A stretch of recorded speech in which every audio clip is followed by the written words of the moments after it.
What's going on, YouTube? Mark Bernacki coming to you guys live here. So one of the things I want to talk about today is the idea of rejection and how I truly believe that is really the catalyst and thing that ultimately holds majority of people back from taking action. And I think there's a few different reasons for this. First of all, it's internal psychology, right? Nobody wants to wake up first thing in the morning and face rejection, and it's uncomfortable no matter how you look at it, right? Whether it's professionally, personally, whatever the case may be. But I think also there's a really big part of that holds majority of people back from doing the things that will take their lives to the next level, right? So for example, it may necessarily not just be 100% tied to rejection, but it could also be fear of judgment, right? And that could be with anything. It could be what holds people back from putting themselves out there, right? And making content and growing a brand, or starting that business, right? Or going outside of their comfort zone, or even if you're in business or if you're in sales, it's like asking for that client, asking, for that partnership, right? Is just, they say, what happens if I get told no? And for me, it was something that I had faced a lot. Like I said, especially being introverted, it's not something you want to deal with. But the one thing that I will say that helps with that is, first of all, changing your narrative and perspective on the word no. Now, you could see it as, first of all, hey, people are rejecting you, they don't like you, what you're about, whatever. Or you could frame that and change it to say, you know what, people are just rejecting the opportunity or the proposal that I'm sharing, right? Another thing on top of that you have to keep in mind is that you'd have to be pretty naive to think that you're gonna get told yes 100% of the time. It just doesn't work that way, right, in life. Because no matter what you're doing, it's never gonna be 100%. And I always say, even if it was, you wouldn't want it, because then when it would be easy, right? If you think of a person that never gets rejected and everything is an automatic yes, well, that person is a cashier, because no matter what, every person that comes to the table, they're ready to buy something and it's a yes. And that's why those positions get paid minimum wage, or are probably going to get replaced by robots.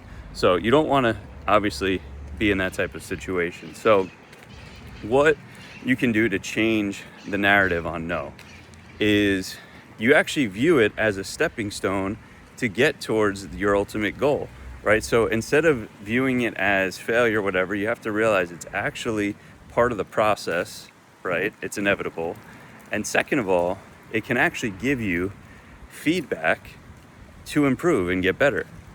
So you could frame it in a way where, okay, I could take the feedback, I could take maybe the negative result and learn from that and use that as a stepping stone to get better. Also, one thing that I heard was, if you were, let's say you're in a sales or business, for every client that you sign, you get a certain amount of income for that, right? Let's call it like an enrollment fee or a sign-up fee or a transactional fee. And if you have to talk to a certain amount of people to get a yes, all you have to do is break down your, we'll call it amount of attempts versus result, right? So let me put it into perspective with you guys and give you a real example. Let's just say you have to approach or present or talk to 10 people to get one sale. And if you make $500 for one sale, instead of saying, well, I only get paid $500 on one yes, what if you framed it that every time I ask or I present or I reach out to somebody, I get $50, right? Regardless of the outcome, because it's going to be inevitable anyway. So that was something that helped me in the beginning to really just shift my mindset around the word no, about being rejected and things like that. The last part of this, which I want to talk about today, which I really think holds most people back with, it's not even necessarily rejection. It's like that fear of criticism of what other people are going to think about me, right? And it's a valid thing, I think no matter what, it's a deep-rooted fear.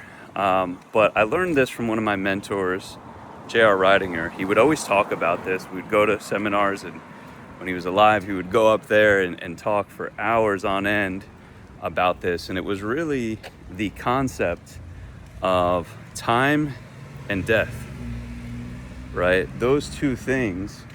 And he would always talk about, he said, you care so much about what other people think, and you're scared to death that you're actually going to let that stop you from living. And he was like, why would that be the case? Why are you going to let the fear of other people and judgment of other people hold you back from living to your truest potential? And for me, I had to experience that firsthand. Not that I had passed away. Obviously, I wouldn't be making this video. Not yet, God willing. But I experienced it more so when my grandfather had passed away. I'll never forget, at that time, I was working a job I didn't like. I was being micromanaged. And at that point, I had really just kind of dabbled in business. And I was still kind of 1 foot in, 1 foot out. And I really cared a lot of what other people say, whether people had like negative comments saying, oh, those things don't work, you'll never make it, you're wasting your time, you're wasting your money, do something different. And I'll never forget, I had like a paradigm shift when that happened, and I realized my grandfather was on his last few days on earth, and I saw what happened to my parents being in that position. To me, I gained clarity on why I was doing what I was doing. Because I realized when push comes to shove and it's all said and done, other people's opinions that you're holding on to, guess what? They don't pay your bills, and they're not going to solve your problems when shit hits the fan. Right? So I had to internalize that and say, you know what? Forget everybody's opinion. I am going to do what I want with my life, because if it's up to me, it's up to me. And this is the way I want to live. And from that point, I kind of drew a mental line in the sand and got rid of that fear of rejection. And I took and embraced the vehicle that I was in with full confidence. And I said, you know what? I have clarity. I have conviction. I know why I'm doing what I'm doing. And guess what? I don't care if other people approve it or not. I know why I'm doing it, and that's all that matters to me.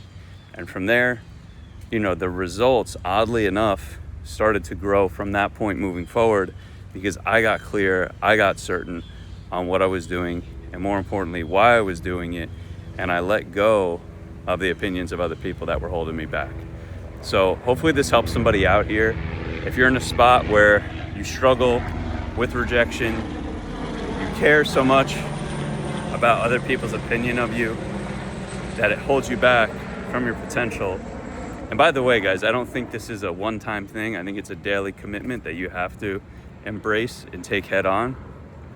But just know there's something that you have within you that can help inspire somebody else, help improve the life of somebody else.